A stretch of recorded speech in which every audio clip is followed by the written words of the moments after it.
So I'm making the gumbo. I'm making two different batches. One's not going to be as decadent or rich.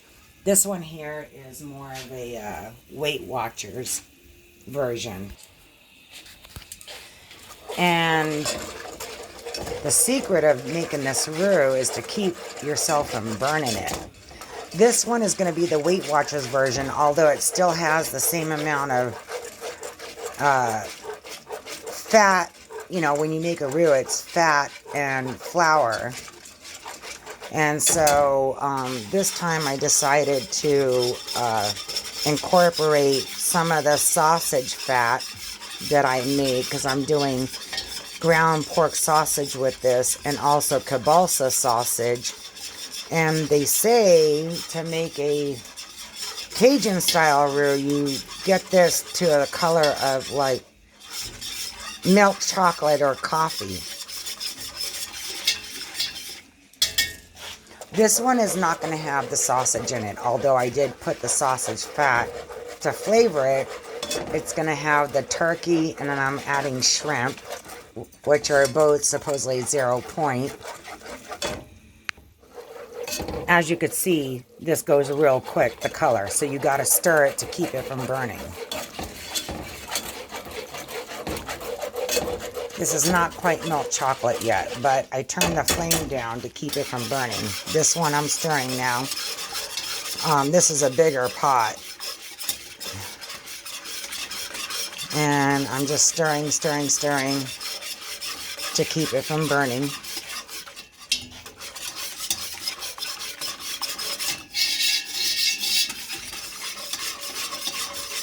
I just stir it. And then this one's going to have, it's going to have kielbasa, and then ground pork sausage, and then turkey. And see, now this is getting close. You got to watch it, because when it gets clumpy like this, it's just the flour coagulating. So it's getting very close. In fact, to stop the cooking on this, I'm going to turn the fire down. And then this is the big pot, and I'm still stirring it.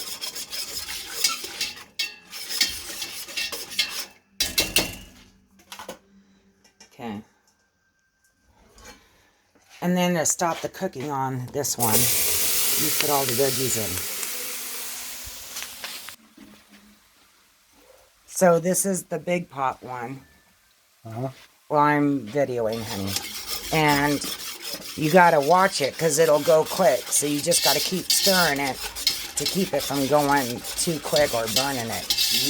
It takes more attention to do the Cajun style roux, but you just keep working it.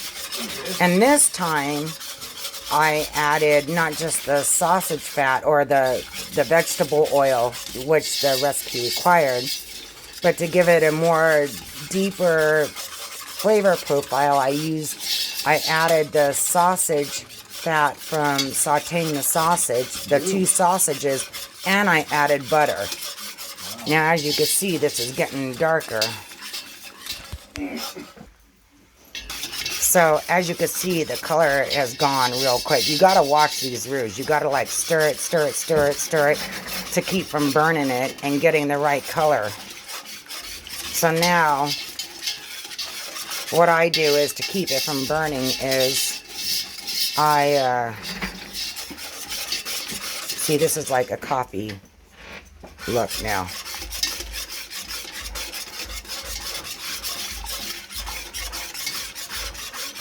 This is dark. So to stop it, I turn the fire down, and then I add these veggies right here.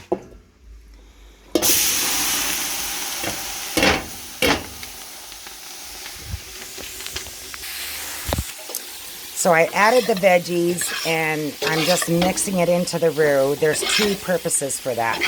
One is you're just sauteing your veggies in it, and number two, you're trying to cool your roux down and stop the burning or the potential burning of your roux.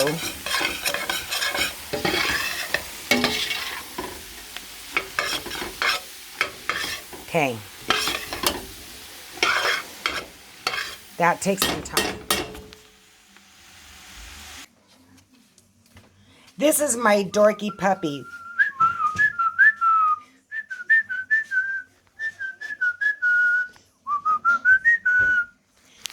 Anyway, so this big pot of decadence is darker roux. As you can see, it's more black, more milk chocolate, whereas mine is not as, the Weight Watcher version, quote, is not as dark. But that was because I was busy worrying about the other pot burning, so I cooled this down, and then they tell you to stir constantly to keep it from burning for 4 minutes, and you just stir constantly.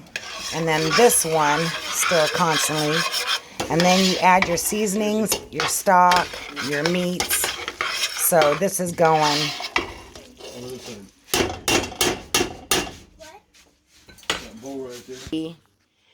Requires dry time, but I had some time left over from Thanksgiving. It also requires Creole seasoning and filet. And this is what filet looks like. You got to be ginger with it because you can actually overdo it. Ba ba ba ba ba ba about the bird, burr burr burr burr burr burr burr burr burr. A part of two. The darker meat, the darker meat is going in the decadent one. The white meat is gonna go in the more Weight Watchers friendly one. So I even wrote little notations. This is a chicken and sausage gumbo, but when I was researching what to do with the turkey carcass, I decided to do this. But I boil the carcass down for at least an hour, and then I, debone everything. And I wrote a notation here to cut the veggies first, because when your roux is ready to go and it's done, you need to cool it down ASAP. So I make sure my veggies are cut first so that I throw it all in the pot to stop it. And then I had fresh thyme, so I threw that in there.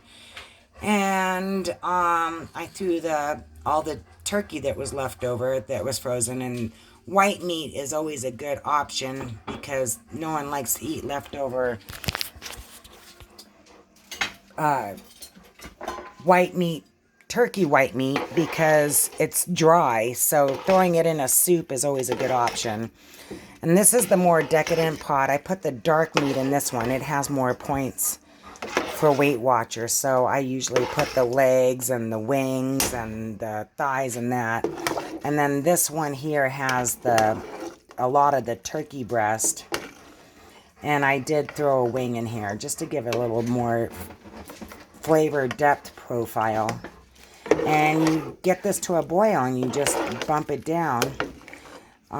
It said to add salt and pepper to taste, but I would really recommend after letting it simmer for a while. Mind you, it's 9 o'clock at night. You let this simmer for a while, then you taste for salt and pepper, because when that Creole seasoning and the filet starts to cook into the pot, you may be over seasoning if you add the salt and pepper into it prematurely. So I usually wait until it's all simmered down.